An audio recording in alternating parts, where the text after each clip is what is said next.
Faaftaile Atua. Hallelujah. Hallelujah. Praise God. Le afio le to afio mai Iesu e to afio mai le tino pe on sa iai. Au le ai fautasi matatou. Amen. Amen. E moni pesele tatu pese ai to afio mai au lata mai. Amen. E le to mamao. O le tangata le ta pena lo no langa e fefe. E matou lona loto e faatali lona loto male matou le atua. Awa fo ye le ai sa va no tangata fa le matou le atua. Amen. E uia na alofa ai le fa pela ta fa tu le atua. O e fo ye te alofa le la me la fa le tonoa ia. La me la wan we se oli. Te lo le tali na lo le alofa atua to le atua. Amen. Amen. Hallelujah. E te mativa i mea o le tino. E mau oa i le afionga paia le atua. Hallelujah. Praise God. Ia vea oe matangata mau oa i le upu o le atua. A le upu le te fia moli mau i le tai au nei. O le faatuatua. E whapea le whaupunga ana i le faatuatua. Pe whapea foila o le faatuatua e ana i le atua. O le si winga o le ana o le ngā wai maustai. So se tangata faatuatua e ana i le atua. O le mea nai whai mai ele tusi o i Peru e ola tangata ami o tonu. Amen. I le faatuatua. Tau whamalama mai e le tusi na le winga le faatuatua o tatou lauiloa. O le faatuatua o le whalangolango le mea ua whamoe iai. O le mauti noa leo me leo va aia. O le whai mua na. So solo ma le lua whai mai. A wā o lea na tau lelei ai. I la tōu ana mua. O e ana mua. Na tau lelei ona o le whatuatua. O le lato whatuatua na tonu ai o lato loto. O lai wheo ai ma le atua. Amen. O e maua mai. E leo se faatuatua na o louta ua o le atua i olau ngutu tuloa. E le whapea tatou tauta ua le atua, le suafo o le atua, po le suafo o Iesu na i loa i leo tatou faatuatua. O le faatuatua, o lou whaalango i le mea i te whaamoe moi ai, o na ua whaamoe moi i le atua, o a mea tutupu le o langa nei, o lou whaamoe moenga o le atua, e te whaalango i le atua, e te wa ai foi ma le mautinoa, i le atua e tu se lava pe le vaia. Amen. E faamalosi alo loto tala noa ia o ele vaenga lea. Ina ia vea o tangata te ola mauti noa. Hallelujah. Praise God. E to tele lau faatuatua na ia le tusi na e peru sumatasi. Fai maitus paia o tangata umana ma fua mea lelei na lato faiaba lato o langa lelei. Ona o le faatuatua i le atua. O le faatuatua o le tangata lea o Mose. Fai maitus paia na pei ai ua iai le atua whaafsa ma Mose. A wal tangata na whanau mai tono la ai ngā tupu. Na whaia e le fino farao. A e sa li liu ese mai ai le oa. Whalango lango ia Ti ngā ina whātasi ma ino sia whātasi ma tangata o le atua. E sili atu nā na lelei. Nai lo le oa e vaveo na mamai. Aleluia. O le whea fola na mo tātou le nei tai au. Ana, pau ana mea. Ana, ngā wai. Whai maile i le teutel nome luasu malvalu. Israelu a whaitau te matua whaalongo i le atua. Ma ana i le atua. Whai le mea lefa mai i le atua. Ona manuia la le autou. E te savali e te manuia. Te uru whawha ma lau whale te manuia. E te whoi mai lau whale te sau ma le manuia. Aleluia. E manuia lau atu. E lau palu ngā whalaua. O le fanau au manu. O lau fanau. O fua lau whatoanga. E manuia lava. E re ngalo ia ule lai unga lesta maa loa. E ngoi ia au kusu. O le whaifi aua maliu. Whonga boa. Whai mai na whaile whamasinonga ma le ainga e lau tua oi. I le ulu. E tu tonu ma le ulu tua oi. Tu se la vea vai lua e tua oi al pongati o le ulu. Saulo ale au le. O le iunga whapea mai.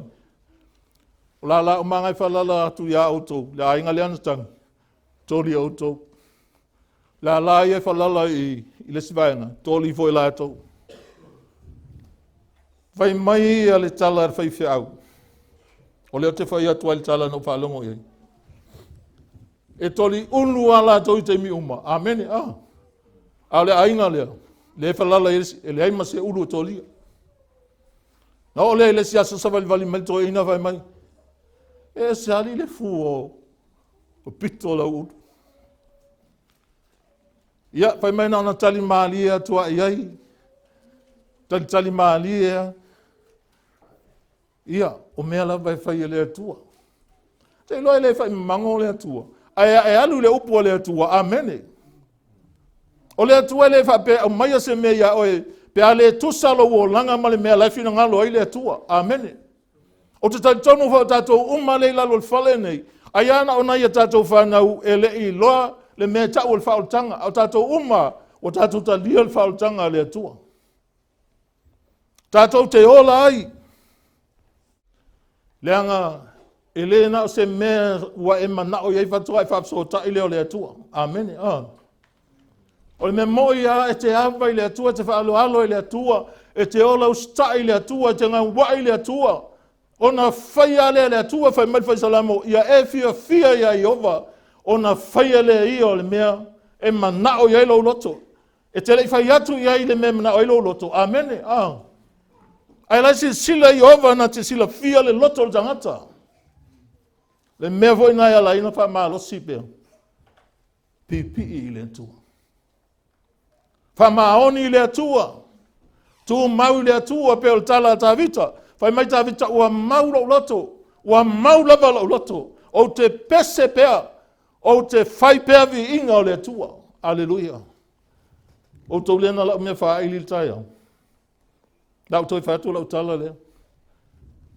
O au me whai, o le amatanga na o lau tapua inga i le atua.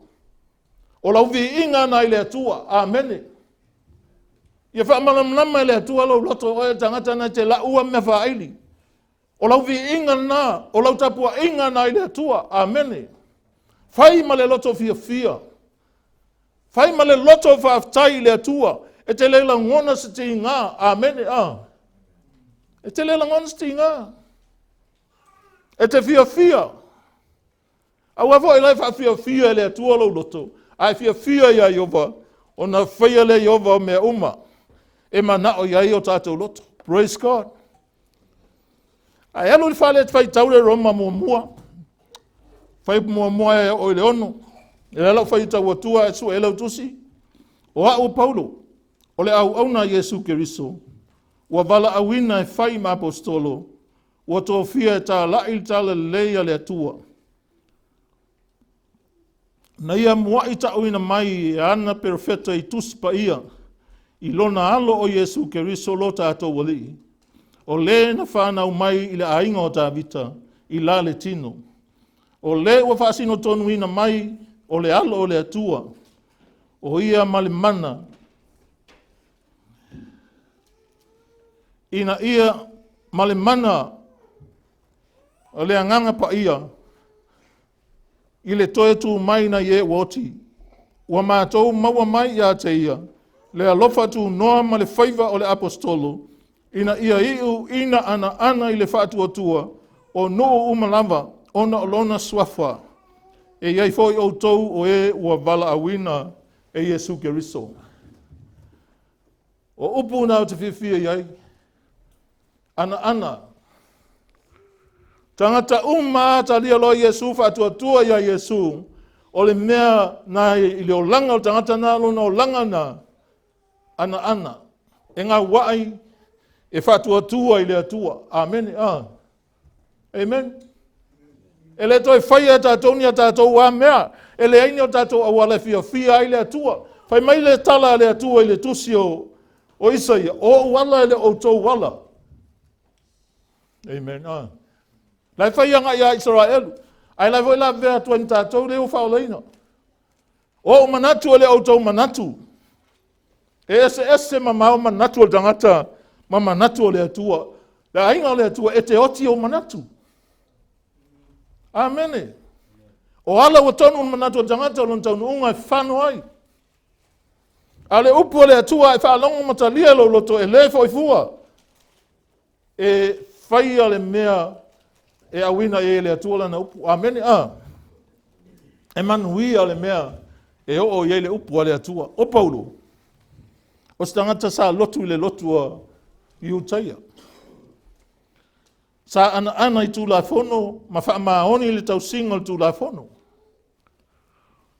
Whalonga mai, e le ana i le atua, na ana i tu la fono. Amen. Pei al tangata lai lotu a. Pauanga al mea ngā lotu. Al whainga o mea le lotu. Na wha maoni i mea wha le lotu. Ai sa misi atoa ia Iesu. Ia Paulo.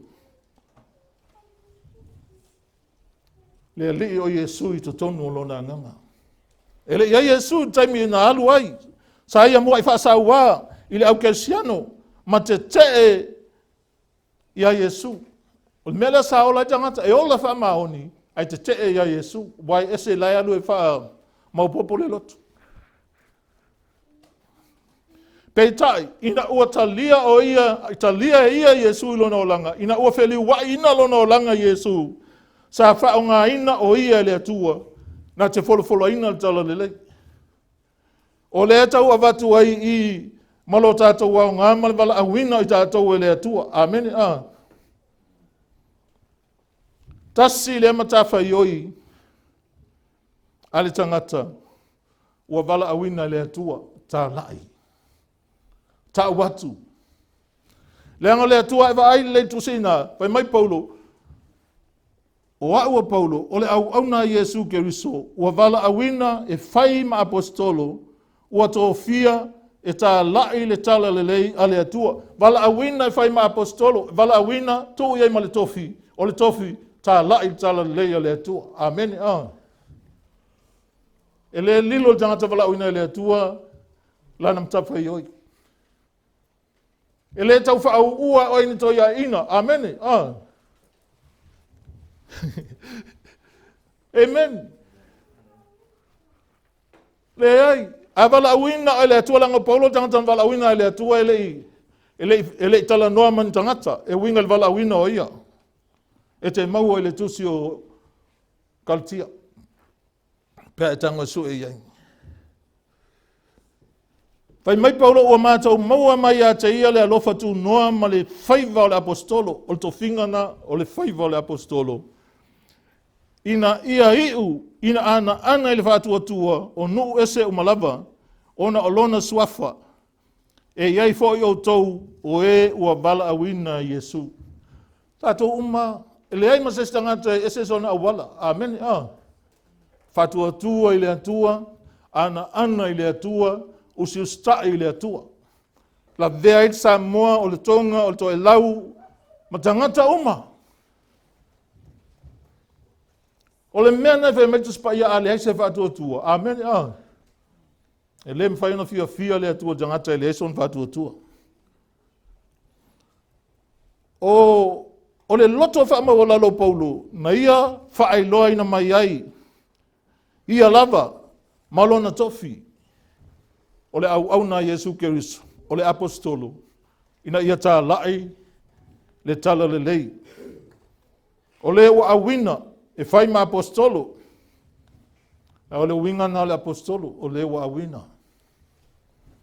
Praise God. I se tangata anu o Roma, e pei on sai ai Paulo, o le filfilinga, e avea ma auauna, e leo se mea e o iai se Faatuatua po se manatu. Pe le tau iai se Faatuatua o tangata il mea leo le auauna. A Paulo, o lana filfilinga, sa matua fai whaalango i lona loto alofa faamaoni, i lona matai, o le wai a alofa iai. Tele ilo ia o epe whawhian whai lau filfilinga. Amen. Tele ilo a tatou whiala. A wa ewa ai nei vai teimi nei, e tau wā e tangata i tofi. E tau wā. E o tofi tai o sui tai o te utupe o ame oma. E tau wā iai. Ua whai pālota. Ai mana i asi o waino oe na valaauina o le Atua. Male mea au mai le Atua e te whai. O lau mata whai oi. Whai maulalo i o le loto o tangata leo Paulo. Ao tangata e tele i tala tangata whapea anofo mai pe o mai a ana. Pe e mai i lona tino a o ana upu. E malo losi, e leo ni upu masoa. A o upu e o to tonu o lo wanganga. Le loto o tangata lai sa ili mo le Atua. Pe tai o le whiwhilinga Paulo na whai. E matua whaanga i oi lava, ma whaalangolango atoa. I lona ustai, i lona matai, wa ia alofa iai. Whawhialwhinga o lo whiwhilinga. O whailunga o lo alofa. Po whai ona i te manao i se tofi. Alleluia. Te ilo e, fili mai whaamaoni, uluhu atu i le ala vapi api. Ia e maua le tofi le langi. Amen. Pauana na o le mea le eimanga i aile mawhau. O le tangata e anu i le langi, e sao le langi. O lo i tua pā uli, mai a mi o le anga. A mo ia le tangata na te whaia na polo a inga. A wae sao atu o ia, i le loto a iona whaitotoa. E te le a e lunga leo pā. E te alu ale whaitotoa. O le sau nia i tātou e auauna lelei. Ma Faatuatua ia mausi usta ia Iesu Keriso. Tātou te maua mai ai le mana mai le Atua. E mawhai ona tātou wao ngā ai. Ma a vea ai tātou. Ma auauna lelei e whai ngā luenga pēa. Whai ngā luenga pēa lama mo le Atua. A tau loa le whai ngā luenga pēa. E le malolo e le loa le ba. Amen. Alleluia. E whai ngā luenga pēa mo le Atua. Praise God. O le whai ngā luenga lelei. E ala i lo tātou Faatuatua ia te ia. O ngā luenga sili tātou te whaia. Amen. Atoa. Te ilo ele o vai Jesus. O le winga na le upule Faatuatua. Ai ta ua pe te ru fai mai e uina nei va ai au tau alo lofa o tau ia te ia. Amen. Te le taimi. Whale tonu lolo o langa, wa ele la vā, wa e polonga, e osolo i le Atua. Ai te le o lofa i le Atua.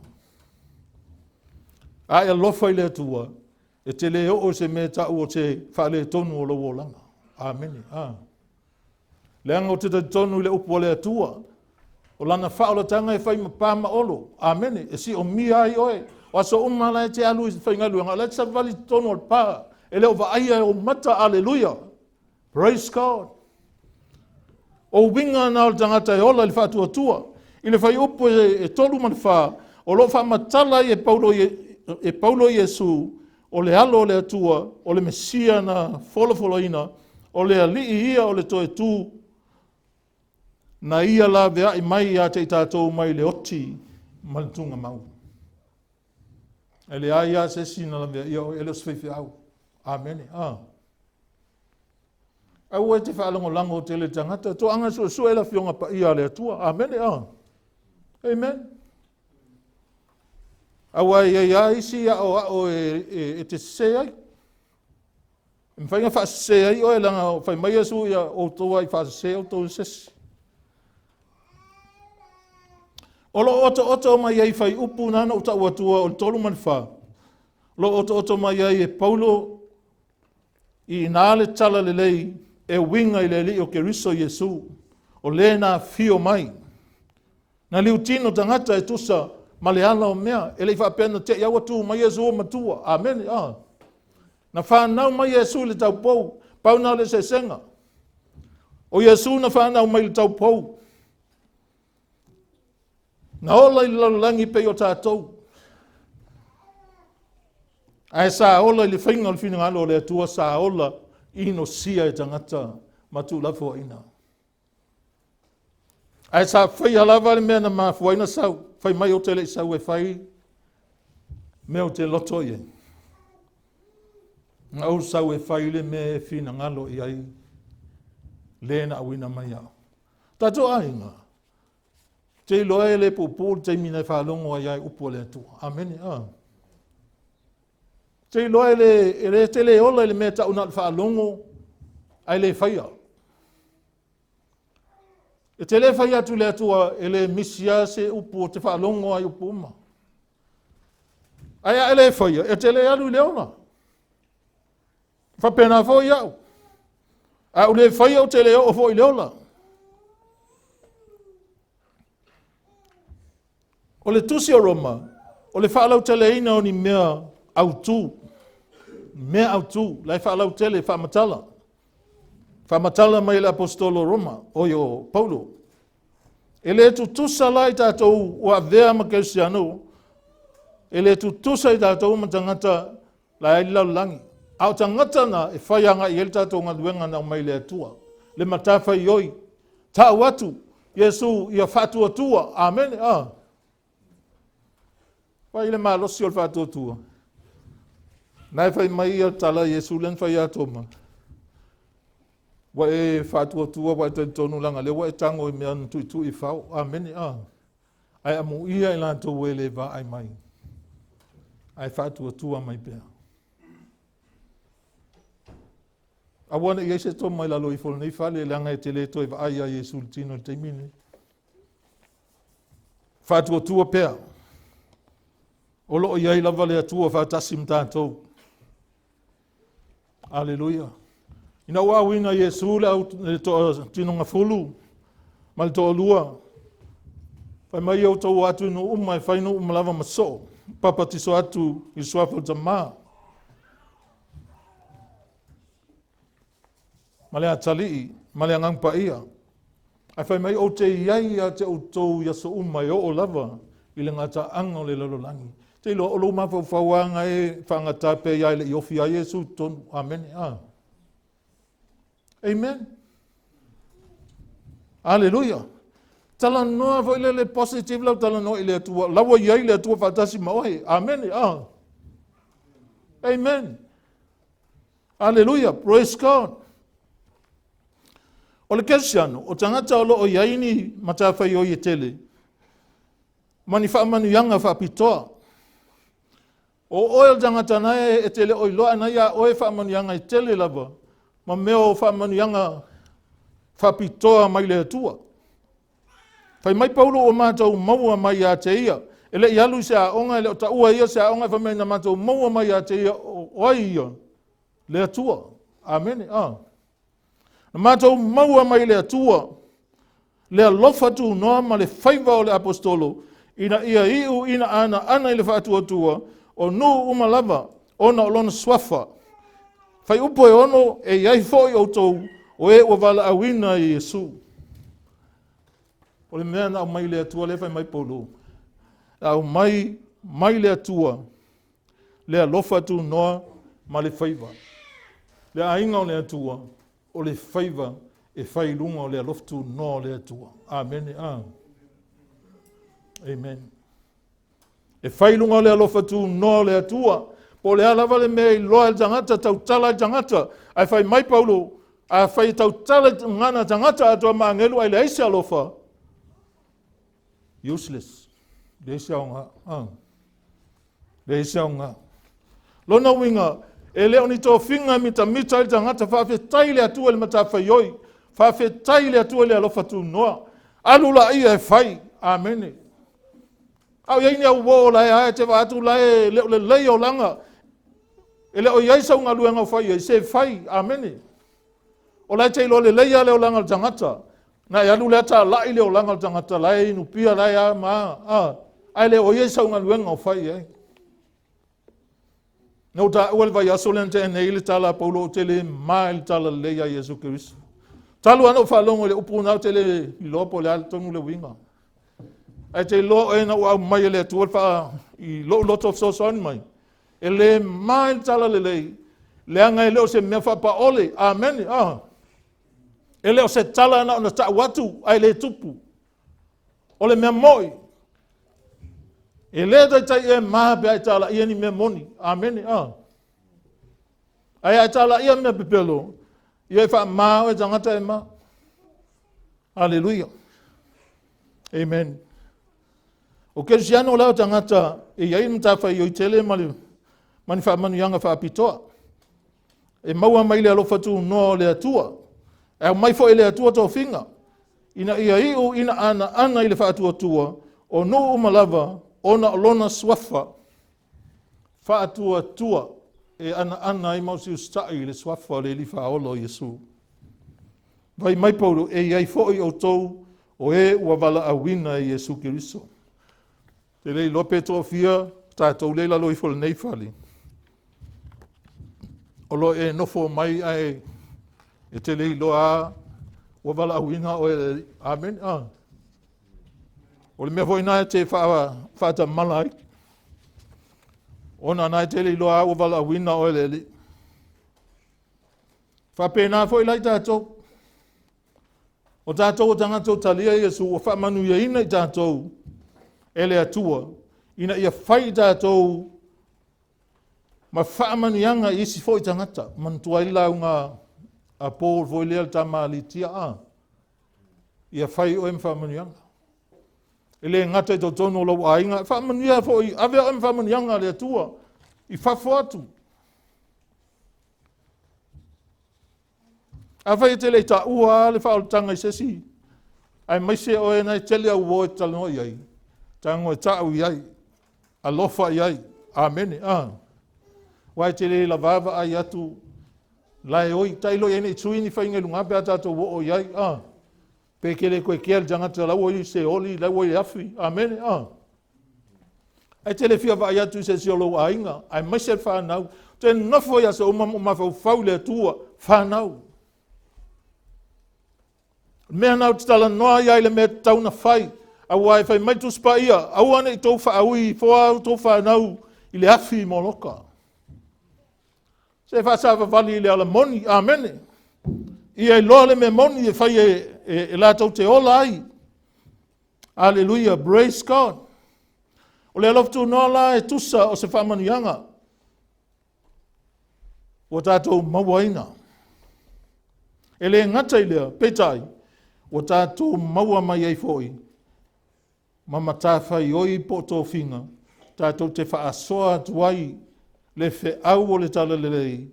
O le whaamanga longa le atua. Mo anga sala tangata uma. A wai lea iasesi o tātou e le anga sala. E te ata i le anga sala lesi. Ai lai foi ele o iloe e o ela o anga sala. Ai ola amu foi mai ata i le mea lesi. O la anga sala foi na. Amen.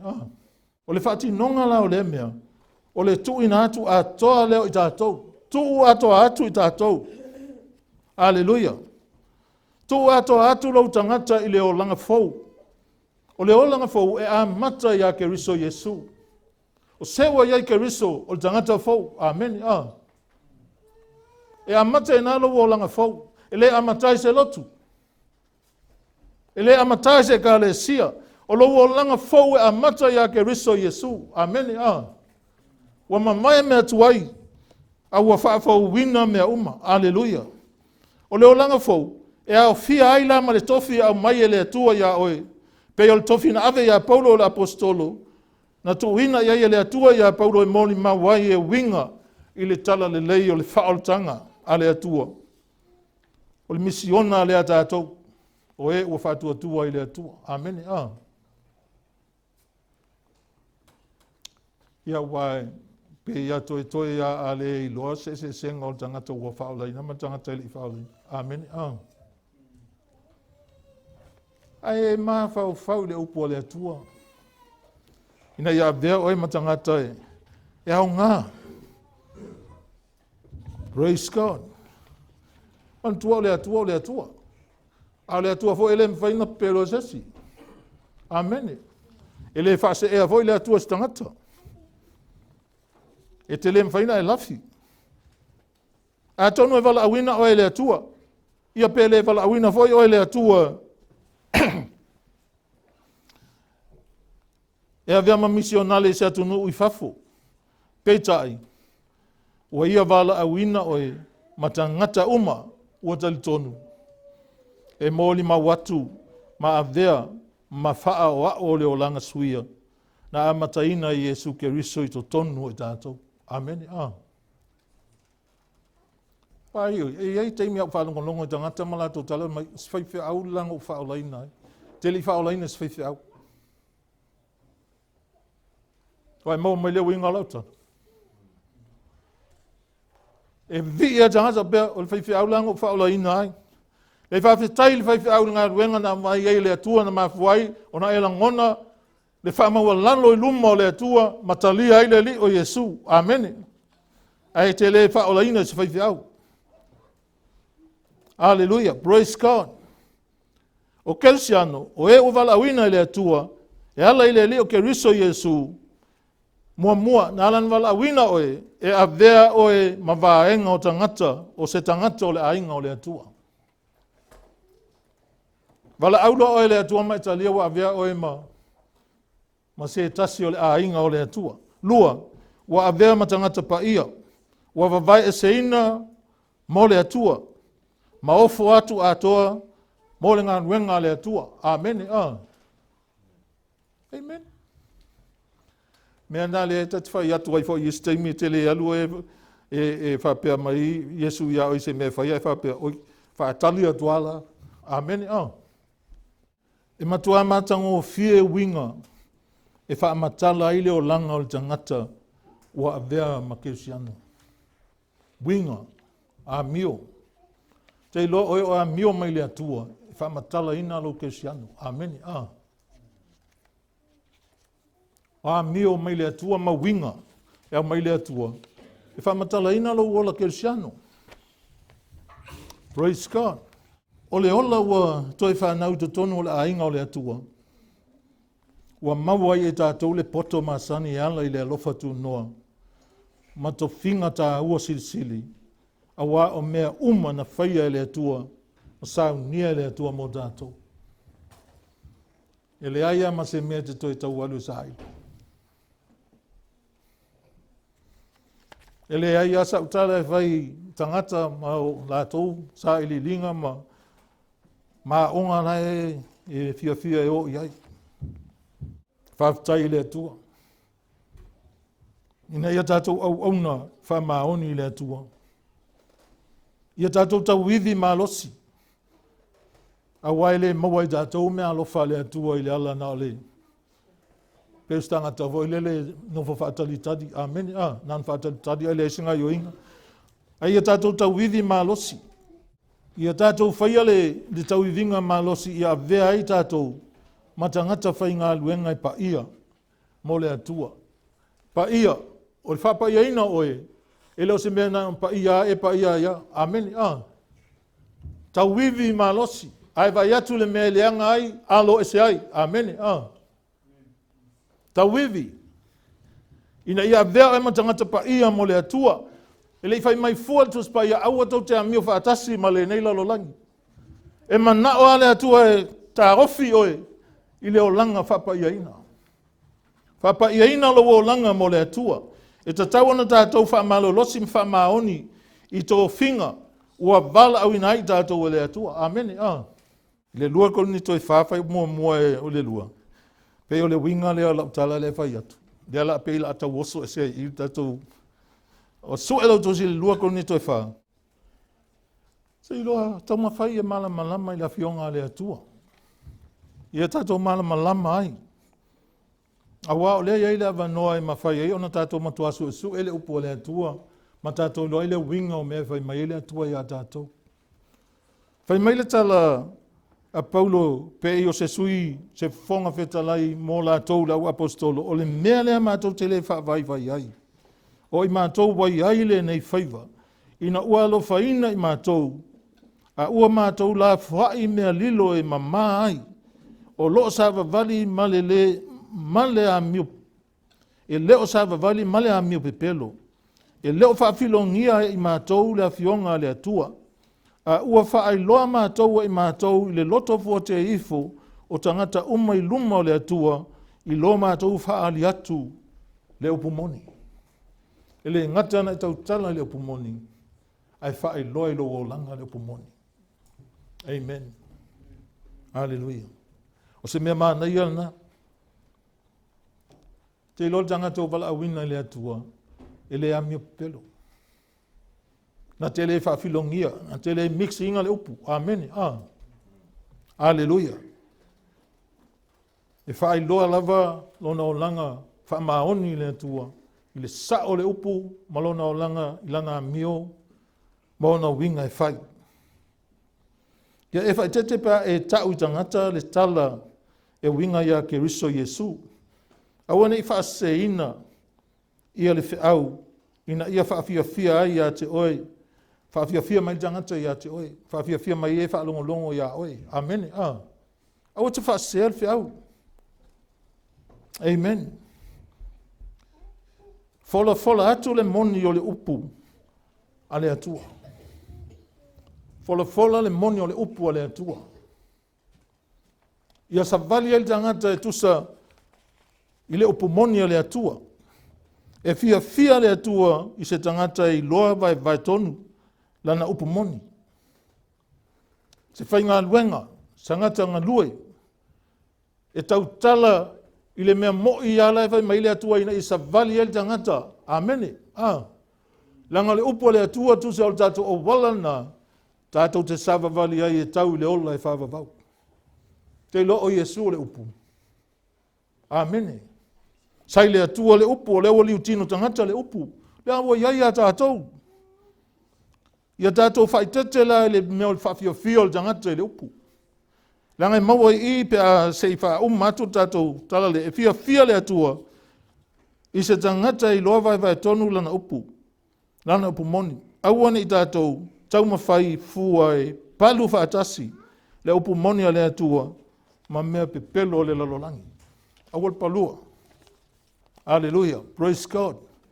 So e lau tusi lua Timoteo lewa la uma. Ma lo lava. Lua Timoteo e lua. Faitau maile sulima sulona ia.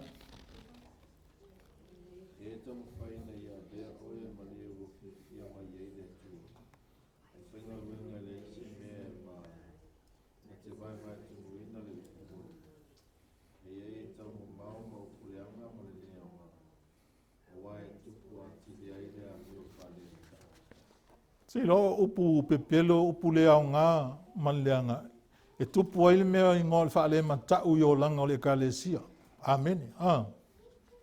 Mea ngai wa ai ekalesia e whiwa au e pe i ue whaasolo ngai tua o langa. Amen. I whaale matau le atua. Ai upulu nau e Paulo i tātou e ala i lana tusi lea i a Timoteo.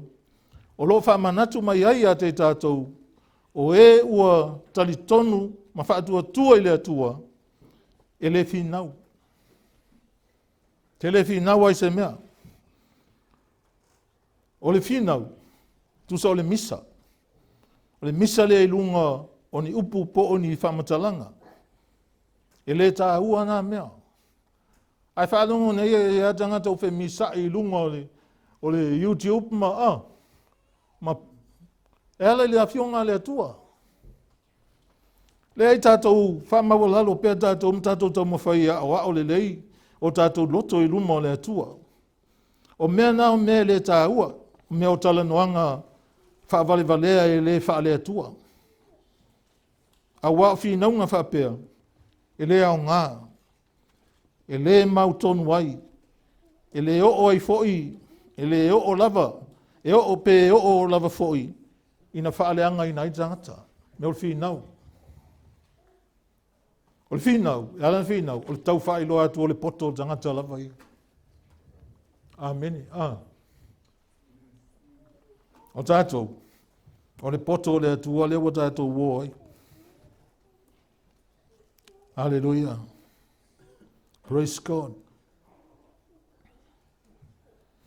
Aua le whinau I upu e tupu mai ai le matau. Le mataua, ma le misa, ma whai whainga, ma māsau salonga, māsau salonga leanga, o whinau valenga o tangata loto leanga. O e wa te tea ma le upumoni, o e wa manatu o le mea maua ai le o loa, o le amiwa tua lea, ia e alo ese tangata whapea. Te loa e mana ia e o tau atu e mea lea, e on le perofeta pelo, e whai mai o le mea maua ai ana o loa, o le amiwa tua. Amen. Ai va ai le tusi na e va ai, ai va ai la loifo upu ia tau faitau ina. Na iai upu whapea, o le ame o tua ma le loto mandie, o le oloa sili le na. Pe te mativa, pe le aise me te maua, a e mau oe le upu o le atua. Amen. Amen. O whaia onga po a pelo, e fia e whaatupu whinaunga ma tawa I misanga, ma whewaiwaya inga, e ala ia lātou upu le au ngā mai whaasau sili lunga o whaamatalanga e le ai se tāua. Le ai se tāua. E le whaatonua fua e listangata pe whinau I ai le whainga. E o lai soi fua le atua. Amen. O le whaamasino na e wa ai leo tala le Roma se furumane wha. Whai mai leo le Roma na. O ai e oe te whaasala I le auauna le tasi. A leo tala na e upu whabea. Se ale mea tau te whaasala ai ai. Pe lai whai mai aua le whaasalai, I mea tā ofi ese ai. Oi ea oe te whaasalai lau au nā letas. Ngā lea tua ana te whaasala tangata. Amen. Amen. E whai upu e lima o loo iai upu whapea, ua mātou maua mai ia te ia le alofa tunoa, ma le whaiva o le apostolo, lea wato e fo il tātou Tusi Faitau lunga, ina ia iu, ina ana I le Faatuatua, le winga le upu ana o le usiustai, e ala I lo Faatuatua. O nuu malava, o lona suafa, e iai fo I o tau o e ua valaauina, e Iesu Keriso, ana I le Faatuatua. Te lei o tātou tala whai apere amo, whai mai nā alua e le iloa le mea alu iai. Mata le o le winga moni nā le Faatuatua. Amen. Na whea tala I le atua tu ulo nuu, tu ulo ainga, tu o tangata lo ainga ai alu. Pe le o le Faatuatua e ale mena. Amen. Ai tele tangata e whamtalamba, mai ana o tele adu wa, ia se longa e tau mua mai le mea o te alu iai, o le mea na e tau le Faatuatua. Amen. E lesu ea ini a tātou mea I le auaunanga I le atua. O le tala Paulo I lan tusi na ia Timoteo mua, ono whai upo lima, o ao pepelo, o I la tou ia e manatu, o le mea maua ai le o loa, o le amiwa tua lea. Ia tātou alo ese tangata whapena. Whai upo e ono, whai mai, a o le amiwa tua ma le loto marie, o le o loa tele lava lea. Ai wawai ai e tele fo I tangata. Wa fo ina e whelau ngā isolu. O nā rai mana o je mea. Amen. E awa e o ke pore fua pea e I mai. Langa le tau te vai uma i menga. Amen. Wa uma tatou langa. Ngā wai. Mausu stai le atua. O le olanga moni ana o le tangata Kersiano. O le tangata Faatuatua i le atua. O le ana mausu stai. Tangata umalele lisi o le tusi ai Peru. O sa ana mausu stai le atua. A wai le iwa ai la tau le atua. Amen. Le iai masasi o la tau na wa ai le atua. A o mose mal whātinonga o lona Faatuatua. Whai maitus pa ia peisea i ua whaafsa ngai ma le atua. Ua matua topu le Faatuatua o le tangata i le atua. A le o langa na o le tangata Faatuatua. E ola ana. E usi ustai le atua. E tā hua lalo sa ili o le fionga le atua. Ai whaafetai le atua i lana ta ita inga. Whaafetai lo na whaonga o le tangata valea. Amen. Le anga le talana le tuspaia e whaonga le atua le tangata vai ma le tangata valea. Sei whaai loa i le poto o le atua ia oi. Ma le maalosi o le atua. Ia whaai loa i o tātou tangata. A le mea tātou te whaia. Se tali tonu i le atua i mea uma. Aua le tali tonu i le atua isi mea. Ai le tali tonu i le atua e isi mea. Tali tonu i le atua i mea uma o loso i fua o ia. O ia fo ina te matua tau ia le tangata. E Faatuatua. Amen. A le aise Faatuatua. E le tai fia mai le atua ia tātou. A tu muli fo i tātou. E le fia fo i le atua. Le angal Faatuatua. E le arzol muli. E halu anga i luma. Ia inga pele o le atua. Ua lata le toi fia mai le li whaolo Iesu. Fea o i elo Faatuatua. Mata e sau Iesu o e Faatuatua. A bea o e matangata Faatuatua i le atua. Ua lata le toi fia mai o le atua. Ia ve ia le atua. Ona suafa Iesu.